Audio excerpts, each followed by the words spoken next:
नमस्कार, मेरा नाम चंद्रकांत बोंदवाल है।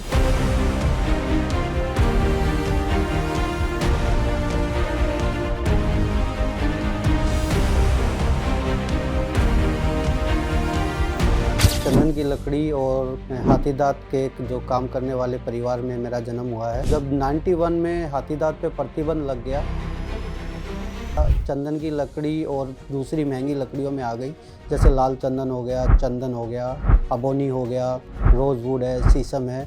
जो यूनिक थोड़ी महंगी और अच्छी लकड़ी हो, उन पे आर्ट लवर्स जो पसंद करते हैं उसके अकॉर्डिंग ये काम होता है। अंडरकट कार्विंग जो थी वो हमारे पिताजी श्री महावीर प्रसाद बोंदवाल ने स्टार्ट की थी और उसके लिए राष्ट्रपति श्री नीलम संजीव रेड्डी जी से राष्ट्रीय पुरस्कार मिला था।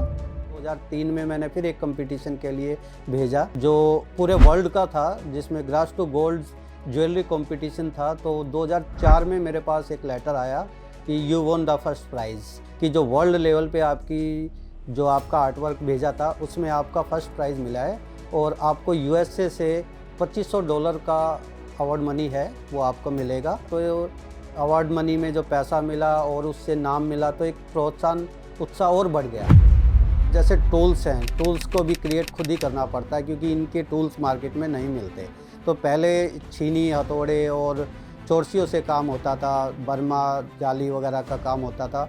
अब इसमें एक नई टेक्निक जब से जुड़ी और उसके टूल्स भी हम लोग खुद ही क्रिएट कर रहे हैं। तो अब जो बारीक काम होता है वो डेंटल टेक्निक से, जो डॉक्टर यूज़ करते हैं दांतों वाले, उस तरीके की टेक्निक को हमने अपने तरीके से मॉडिफाई करके अपने अकॉर्डिंग उसको हमने बनाया, उसके टूल्स बनाए। जो हम लोग एनजीओ के थ्रू काम कर रहे हैं और जो लोग आगे इसमें आ रहे हैं, जो नई जनरेशन, और वो भी सीख रहे हैं, इसमें हमारी कला का भी नाम ऊंचा हो रहा है और हमारी स्टेट जो काम कर रही है उसके जो नए बच्चे हैं वो भी एक पहचान दे रहे हैं कि हरियाणा में भी कला का स्तर है। एक आर्ट पीस है, कदम की लकड़ी पे बनाया है। यही काम पहले हाथी दाँत पे करते थे। ये जो टेक्निक है, ये जो कार्विंग है, ये स्टार्टिंग हमारे पिताजी श्री महावीर प्रसाद बोंदवाल ने की थी। उनको नेशनल अवार्ड जो मिला था, ऐसा ही एक हाथी दाँत का बड़ा पीस था। इसके अंदर 6 हाथी और एक पेड़ है, उसके अंदर 16 हाथी थे, पूरा ऐसे ही। इसमें क्या होता है,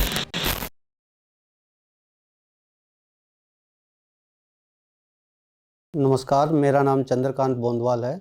मैं हरियाणा बहादुरगढ़ का रहने वाला हूं और मैं एक चंदन की लकड़ी और हाथी दाँत के एक जो काम करने वाले परिवार में मेरा जन्म हुआ है। मेरे दादाजी श्री जयनारायण बोंदवाल, पिताजी महावीर प्रसाद बोंदवाल और मेरे चाचा राजेंद्र प्रसाद बोंदवाल, वो सब हाथी दाँत की कारीगरी के माहिर कलाकार थे। जो तीनों ही कलाकार जो थे राष्ट्रीय पुरस्कार विजेता थे तो हाथी दाँत के काम में। और जब 91 में हाथी दाँत पे प्रतिबंध लग गया, उसके बाद ये कला चंदन की लकड़ी और दूसरी महंगी लकड़ियों में आ गई, जैसे लाल चंदन हो गया, चंदन हो गया, अबोनी हो गया, रोज़वुड है, शीशम है।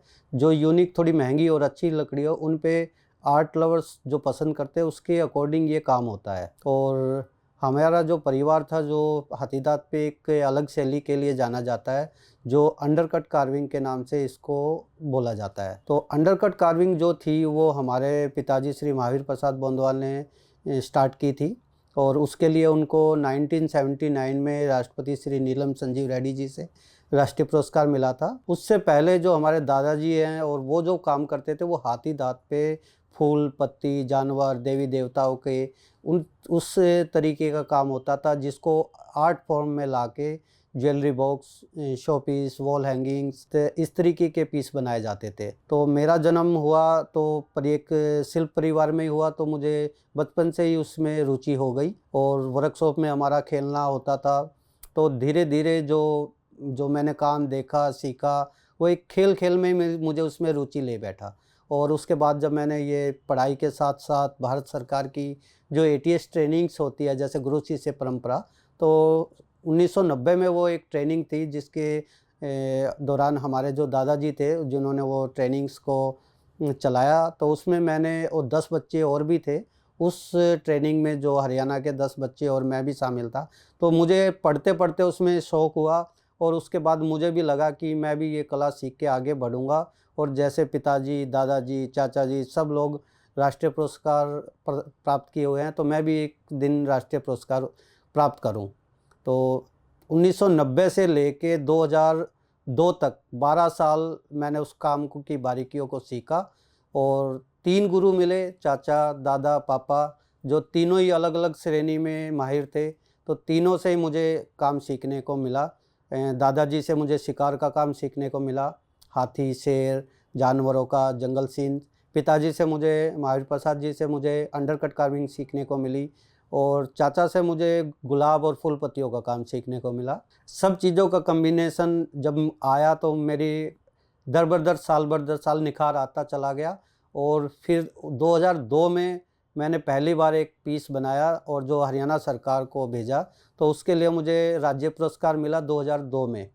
उसके बाद निरंतर थोड़ा उत्साह बढ़ा तो उसी श्रेणी को आगे बढ़ाते हुए 2003 में मैंने फिर एक कंपटीशन के लिए भेजा, जो पूरे वर्ल्ड का था, जिसमें grass to gold jewellery competition था। तो 2004 में मेरे पास एक लेटर आया कि you won the first prize. तो craft council, world craft council का वो एक इवेंट था।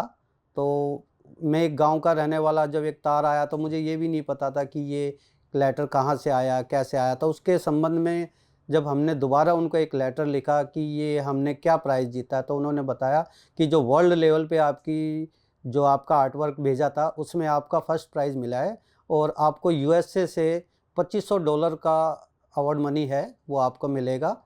तो जैसे ही अवार्ड मनी मिला, स्टेट अवार्ड मिला, तो अवार्ड मनी में जो पैसा मिला और उससे नाम मिला तो एक प्रोत्साहन, उत्साह और बढ़ गया।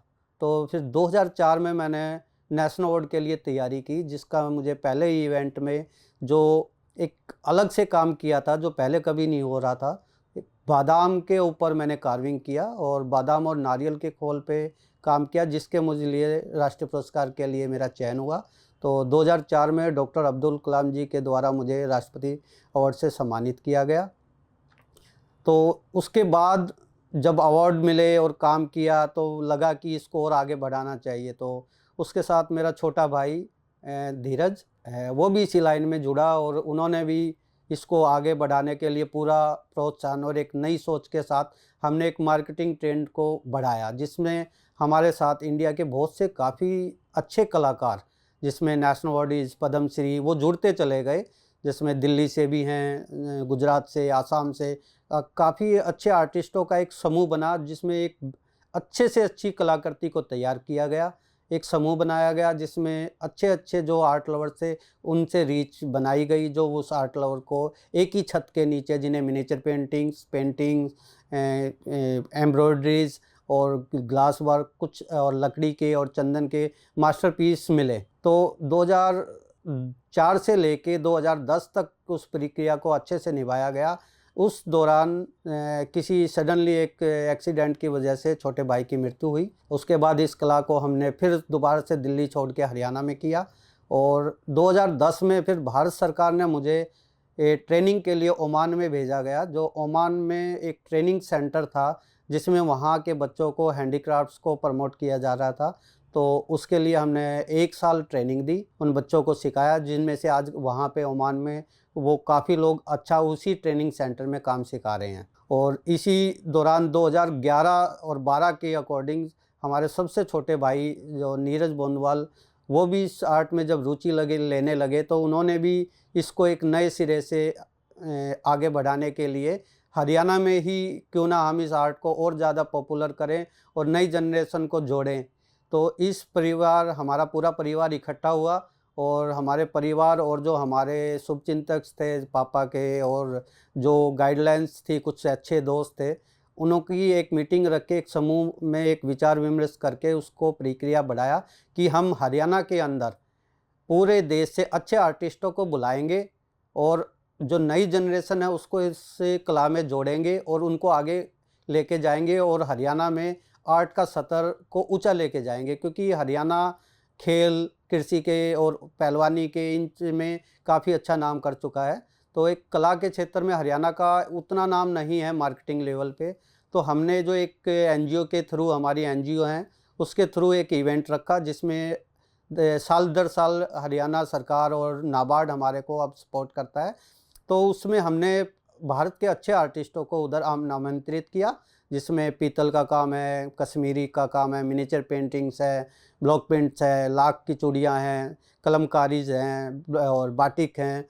तो जो विभिन्न कलाएँ जो हरियाणा में आई और वहाँ की नई जनरेशन में से कुछ बच्चों ने उसको बहुत अच्छे लेवल पे सीखा। उसमें से करीब 2 बच्चे नेशनल मेरिट, 5 बच्चे स्टेट अवार्डी हुए। तो अब वो उस कला को वो भी आगे बढ़ा रहे हैं। तो जब पेपर कटिंग है, सांझी आर्ट है, जो राजस्थान में प्रचलित है काफ़ी, वो आर्ट भी हरियाणा में के बच्चों ने सीखी और उसमें उसको आज अच्छे एक लेवल पे आगे लेके जा रहे हैं।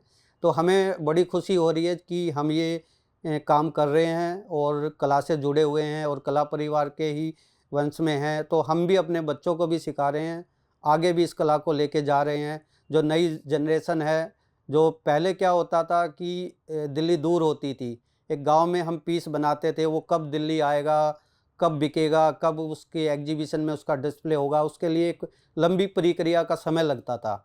लेकिन आज इंटरनेट का ज़माना है, तो जो नई जनरेशन है खुद एक्सपोर्ट कर सकती है। हम लोग भी अब धीरे धीरे इंटरनेट के प्लेटफार्म पर जुड़ रहे हैं।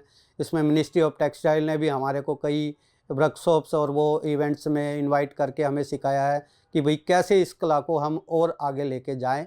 और आज इंटरनेट के ज़माने से हम काफ़ी जल्दी बायर्स के और आर्ट लवर्स से जुड़ रहे हैं और हमारी जो नई जनरेशन है वो इस पे बहुत अच्छा काम कर रही है।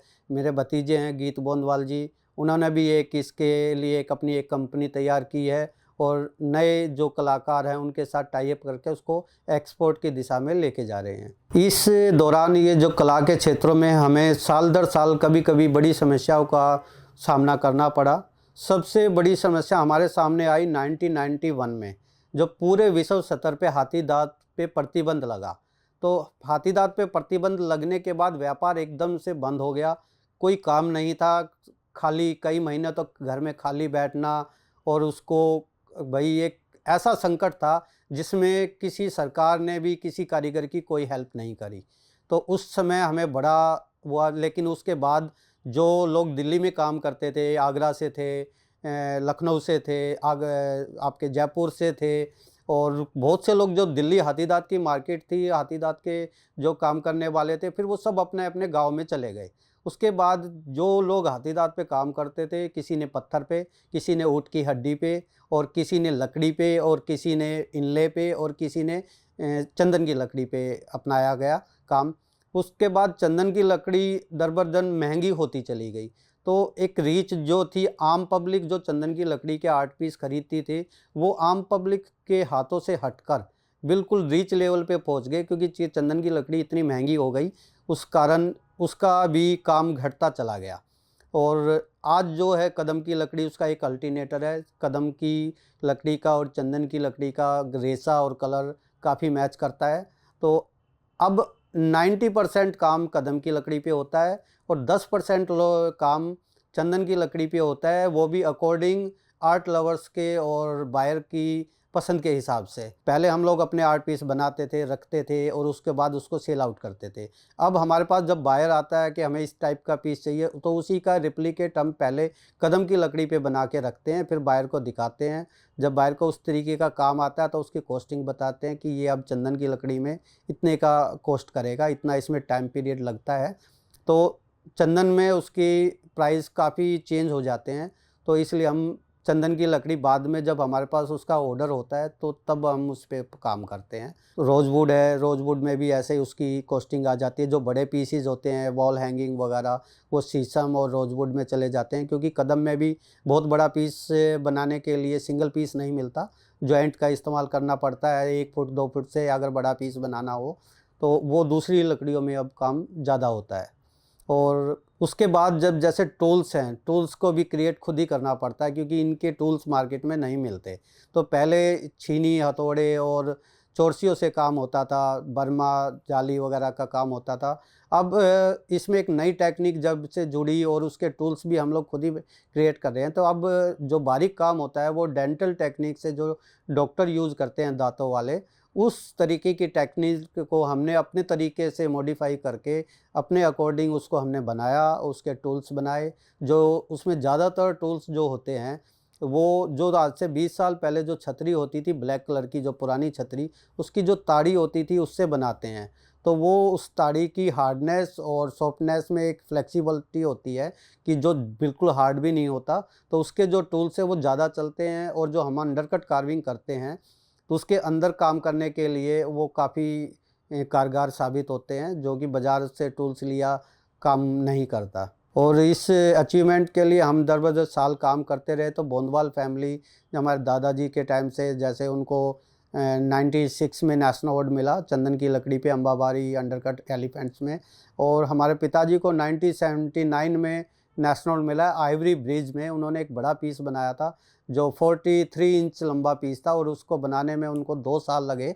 और उसमें अंदर हाथी दाँत के एक ही टूक में पीस में पहले फूल पत्तियाँ बनाई, और उनके सुराखों में से 16 एलिफेंट कार्विंग किए थे।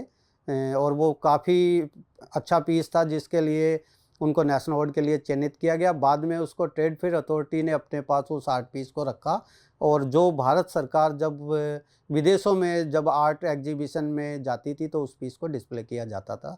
और उसी की कड़ी को आगे बढ़ाते हुए हमारे चाचा राजेंद्र प्रसाद बोंदवाल, उनको हाथीदाँत पे ही अम्बाबारी एलिफेंट पे नेशनल अवार्ड मिला 1984 पे। राष्ट्रपति ज्ञानी जेल सिंह जी राष्ट्रपति थे उनके द्वारा, और 2015 में ही उनको सिल्वर ग्रो अवार्ड से सम्मानित किया गया, जिसमें उस टाइम पे राष्ट्रपति प्रणब मुखर्जी थे। और 2004 में मुझे नेशनल अवार्ड से सम्मानित किया गया। 2004 में ही मेरे को ग्रास टू गोल्ड्स जो क्राफ्ट काउंसिल का वर्ल्ड कंपटीशन से सम्मानित किया गया। 2005 में कलामणि अवार्ड मिला जो इंटरनेशनल सूरजकुंड मेले में होता है, और 2009 में ही कला श्री अवार्ड मिला। और 2017 में फिर मुझे समाज रत्न अवार्ड से हरियाणा में सम्मानित किया गया, और 2019 में फिर कलामणि अवार्ड सूरजकुंड इंटरनेशनल उसमें मिला गया। और जो हम लोग एनजीओ के थ्रू काम कर रहे हैं, जो हरियाणा में बाहर से अच्छे आर्टिस्टों को बुलाते हैं, और जो नई जनरेशन में करीब हमने 200 से 250 ऐसे बच्चे हैं जो आज आर्ट हैंडीक्राफ्ट में जुड़े हैं। तो उसको देखते हुए जो स्किल यूनिवर्सिटी जो विश्वकर्मा यूनिवर्सिटी पलवल में है, उसकी तरफ से एक मानक उपाधि से सम्मानित किया गया, जिसमें हरियाणा के गवर्नर दत्तात्रेय जी ने उस सम्मान से मुझे सम्मानित किया, जिसके लिए मुझे काफ़ी गौरव महसूस हुआ कि हम जो ये काम कर रहे हैं और जो लोग आगे इसमें आ रहे हैं, जो नई जनरेशन, और वो भी सीख रहे हैं, इसमें हमारी कला का भी नाम ऊंचा हो रहा है, और हमारी स्टेट जो काम कर रही है उसके जो नए बच्चे हैं वो भी एक पहचान दे रहे हैं कि हरियाणा में भी कला का स्तर है। तो उससे भारत जब एक्सपोर्ट करता है भारत सरकार की तरफ से, तो हरियाणा में भी एक अच्छा वो स्रोत जाता है कि खेल और खिलाड़ियों से अलग भी एक कला और संस्कृति हरियाणा की है। 2004 में जब world competition craft of council of India का एक वर्ल्ड कंपटीशन था, grass to gold UNESCO award के नाम से उसको अवार्ड को था। तो रिवाड़ी जो सेंटर है हमारा, जो हरियाणा का हैंडीक्राफ्ट का रिवाड़ी सेंटर है, वहाँ से एक अधिकारी हैंडीक्राफ्ट बोर्ड से हमारे घर आया कि ऐसे ऐसे एक वर्ल्ड लेवल पे एक कंपटीशन हो रहा है और हम चाहते हैं कि हरियाणा भी उसमें पार्टिसिपेट करे। तो हमने एक आर्ट ज्वेलरी सेट तैयार किया जिसमें पर्यावरण और संरक्षण का एक मैसेज था, जिसमें हम पेड़ पौधों को जितने ज़्यादा पेड़ पौधे लगाएंगे उतना पर्यावरण भी सुरक्षित रहेगा, और पशु पक्षी और जानवर जो एनिमल जंगल में वो भी सेफ रहेंगे। उस आधारित पे एक ऐसी ज्वेलरी सेट तैयार किया गया जिसमें बनाने में करीब 2 महीने का टाइम लगा, और वो हमने जो अधिकारी आए थे हरियाणा बोर्ड के हरियाणा हैंडीक्राफ्ट ऑफिस से, जो मिनिस्ट्री ऑफ टेक्सटाइल के ऑफिसर थे, उनको दिया। और उसको देने के बाद वो 1 साल के करीब उसका समय लगा। उसके बाद जब हमारे पास एक पत्र आता है क्राफ्ट काउंसिल ऑफ इंडिया से, जिसमें क्राफ्ट काउंसिल इंडिया की प्रेसिडेंट थी, चेयरमैन जो थी विजय रंजन जी, का एक मैसेज और एक तार मिलता है जिसमें एक मिलता है कि you won the first prize. तो जैसे ही फर्स्ट प्राइज़ है, एक खुशी हुई कि प्राइज़ है क्या है, लेकिन 1 साल के पीरियड में हम ध्यान नहीं था कि ये अवार्ड हमारा ये वाला अवार्ड है जो हमने कंपटीशन के लिए जीता था। तो हमने उनको एक लेटर लिखा, उसके बदले में उन्होंने क्राफ्ट काउंसिल ऑफ इंडिया ने एक पत्र भेजा, उसमें साफ डिटेल्स दिया कि ये इनाम है और आपकी ये इनाम राशि है, और जल्द ही एक शो में आपको ये अवार्ड दिया जाएगा। तो उसके तहत मेरे को ये 2004 में $2500 का एक इनाम मिला, जो उन दिनों 1,11,000 कुछ रुपीज़ थे। तो उसके लिए मतलब एक अचीवमेंट सा एक बड़ी खुशी हुई, जिसमें सेकंड प्राइज़ कुवैत का था, गोल्ड और कुंदन का और गोल्ड के काम पे, और थर्ड प्राइज़ भी इंडिया का ही था। कैन एंड बैम्बू की एक आर्टिस्ट थी, मंटू दास कुछ करके थे, कैन एंड बैम्बू की, आसाम से, तो थर्ड प्राइज़ भी इंडिया में था। और इन अवार्ड्स के बीच में ही, मतलब अवार्ड्स और काम और कारीगरी फैमिली, एक सोच जो कला और इससे विपरीत कुछ सोच नहीं रही थी। घर में उठे कारीगरी, पापा मास्टरपीस बना रहे हैं, चाचा मास्टरपीस बना रहे हैं, बड़े भाई को भी नेशनल मेरिट अवार्ड मिला 2013 में, छोटे भाई को भी नेशनल स्टेट अवार्ड 2015 में मिला। और उसके बाद ही हम लोग इस कला में इस तरीके से जुड़ते चले गए। तो 2012 के अंदर एक बुद्ध भगवान की अस्थियों का बॉक्स बनना था, जो दिल्ली नेशनल म्यूजियम है जनपद पे ही, उसमें जो बुद्ध भगवान की अस्थियाँ हैं वो भारत सरकार ने श्रीलंका को डिस्प्ले के लिए थी। जो डॉक्टर मनमोहन सिंह जब प्राइम मिनिस्टर थे, तो वो अस्थियाँ जो थी श्रीलंका में डिस्प्ले होनी थी। तो उसके लिए एक ऐसा बॉक्स था कि जो चंदन की लकड़ी से बना था, तो उसमें बुद्ध भगवान की मृत्युशैया से लेके जीवन रेखा वो पूरी तैयार की गई। तो उसमें बनाने के लिए मुझे करीब 2 से ढाई महीने का उसमें मुझे समय लगा, और वो मैं अपने लिए सबसे अच्छा अचीवमेंट मानता हूँ कि जिसमें कपिल वस्तु उस बॉक्स का नाम रखा गया, जो मिस्टर डोसन थे क्राफ्ट म्यूजियम में, उनके अकॉर्डिंग, और क्राफ्ट म्यूजियम दिल्ली के जो डायरेक्टर थे उनके साथ एक संयुक्त मीटिंग के दौरान मुझे दिखाया गया कि इस तरीके का क्या आप काम कर सकते हो। ये थोड़ा चैलेंजिंग काम था कि आर्टिस्टों को अलग अलग तरीके की पिक्चरें, सोमनाथ की पिक्चरें, अलग अलग बुद्ध गया से पिक्चरें लेके एक ऐसी कलाकृति तैयार करनी थी जिसके लिए बड़ा चैलेंजिंग था, छोटे छोटे पार्ट थे।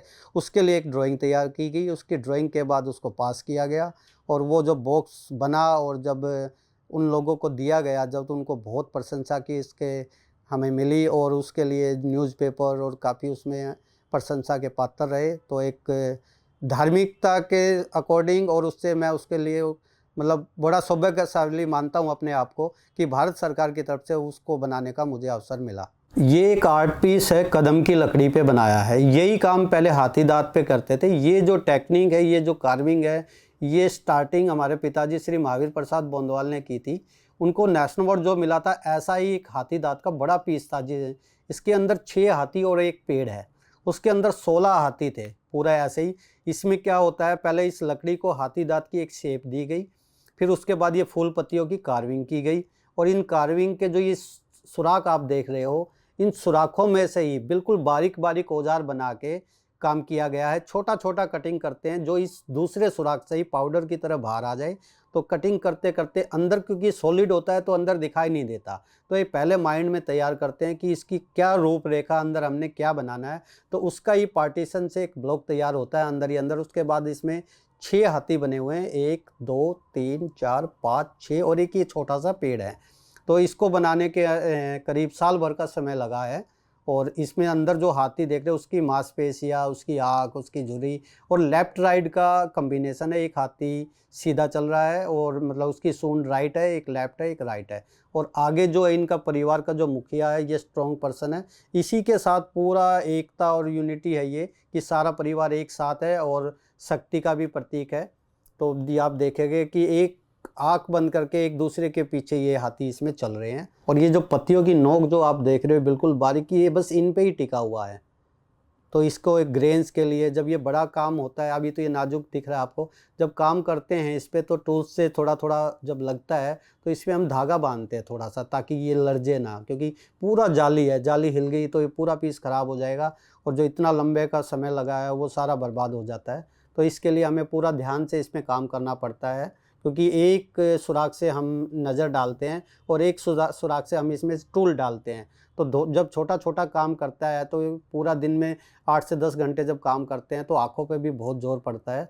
तो ये पीस जब तैयार किया तो ये किसी अवार्ड्स और उनके लिए हम लोग ये ऐसा मास्टरपीस बनाते हैं। और एक ये हमारी पहचान है कि अंडरकट कार्विंग बोंदवाल फैमिली के नाम से हरियाणा से जानी जाती है।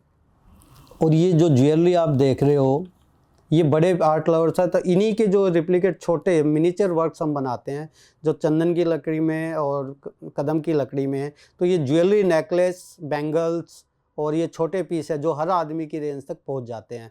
तो इसमें पक्षी का काम, हाथी का काम, अंडरकट का काम, तो इस तरीके के हम इसमें मॉडर्न और ट्रेडिशनल दोनों डिज़ाइन बनाते हैं। ज़्यादातर हमारे डिज़ाइन पर्यावरण से रिलेटेड होते हैं, फूल पत्ती, वृक्ष वगैरह, जानवर, हाथी घोड़े पक्षी, फूल पत्ती के डिज़ाइन हम ज़्यादा बनाते हैं जो पूरी दुनिया में पसंद किए जाते हैं।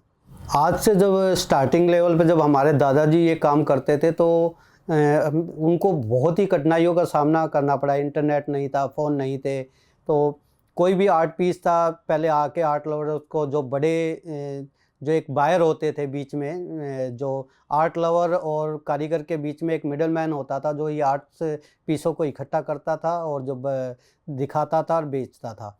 तो उसके लिए एक लंबी प्रक्रिया होती थी कि 2 महीने का वक्त, 6 महीने का वक्त लगता था। लेकिन वो धीरे धीरे जब हमारा पिताजी का टाइम आया और हमारा टाइम आया तो वो शॉर्ट होता चला गया। हमको भी दिल्ली नज़दीक लगने लगी। आज तो मेट्रो और बहुत सी चीज़ें हैं जो हरियाणा से कनेक्ट हैं और इंटरनेट का ज़माना है, पिक्स वगैरह देखते पहुंच जाती है। तो अभी जो काम है उस आसान हो गया है। आपकी डिजाइनिंग बहुत अच्छी लेवल पे हो जाती है, काम करने टूल्स अवेलेबल्स है, इलेक्ट्रिसिटी अवेलेबल्स है जो पहले गांव में उतना नहीं होती थी। तो हमें भी अब इस आर्ट को उतना मुश्किल नहीं लग पाता क्योंकि अब हम उसको काफ़ी सालों का हमारे को एक्सपीरियंस हो गया।